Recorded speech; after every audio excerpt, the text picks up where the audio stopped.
महासागरीय धाराएं,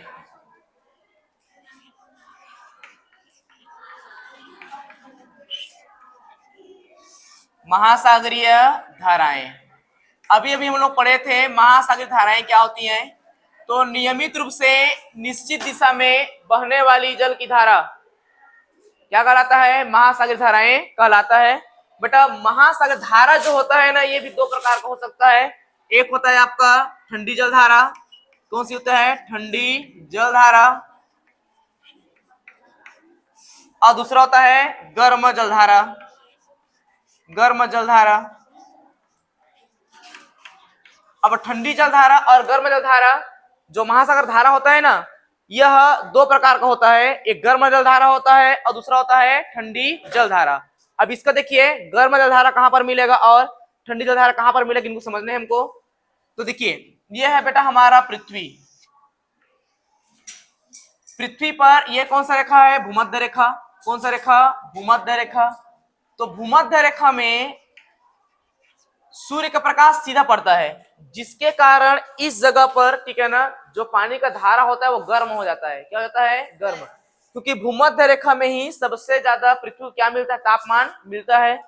तो इसको क्या बोलेंगे हम लोग? ठीक है, गर्म जल धारा। और ये होता है आपका उत्तरी ध्रुव। ये क्या हो गया आपका? उत्तरी ध्रुव। और ये हो गया आपका दक्षिणी ध्रुव। उत्तरी ध्रुव और दक्षिणी ध्रुव। देखिए, तो भूमध्य रेखा से ध्रुवों की ओर बहने वाली जल की धारा को बोलते हैं गर्म जल धारा। इसे क्या बोलेंगे? गर्म जल धारा। भूमध्य रेखा से ध्रुवों की ओर, अब उत्तरी ध्रुव की ओर जा रहा है कि दक्षिण ध्रुव की ओर जा रहा है, इससे मतलब नहीं है। तो भूमध्य रेखा से ध्रुवों की ओर जाने वाली जो जल की धारा है, बहने वाली जल की धारा है, उसे हम लोग क्या बोलते हैं? गर्म जल धारा। और गर्म जल धारा का परिभाषा क्या हो जाएगा आपका? Gulf stream. कौन सा हो गया? Gulf stream. इसको बोलते हैं हम लोग गर्म जल धारा। क्या है आपका? Gulf stream. ठीक है।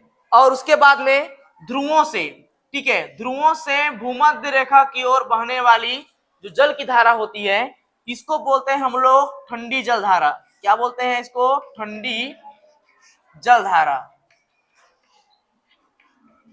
ठंडी जल धारा, इसका एग्जांपल क्या हो जाएगा आपका? लैब्राडोर। क्या हो जाएगा आपका? लैब्राडोर। ये देखिए, ये हो गया आपका दो प्रकार से क्या बोलते हैं जल की धारा। गर्म जल धारा हो गया और आपका ठंडी जल धारा। अब यहाँ को हम समझना है बेटा, ध्रुवों पर जो होता है ना, सूर्य का प्रकाश तिरछा पड़ता है। बस समझ में आ रहा है ना?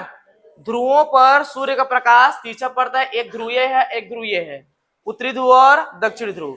यहाँ पर इन दोनों जगहों पर सूर्य का प्रकाश एकदम तिरछा हो जाता है, जिसके कारण यहाँ पर क्या होता है भाई आपका? ठीक है, यहाँ पर सूर्य का प्रकाश पर्याप्त मात्रा में न मिलने के कारण, इस जगह पर सूर्य का प्रकाश पर्याप्त मात्रा में न मिलने के कारण इन जगहों पर अक्सर करके बर्फ छाया रहता है।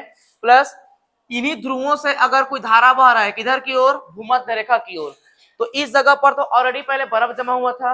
अब बताइए, यहां से जो जल की धारा भूमध्य रेखा की ओर जाएगा, वह पानी कैसा रहेगा आपका? ठंडा। कैसा रहेगा? तो इसको हम लोग क्या बोलते हैं? ठंडी जल धारा बोलते हैं। इसका नाम क्या होता है? लैब्राडोर।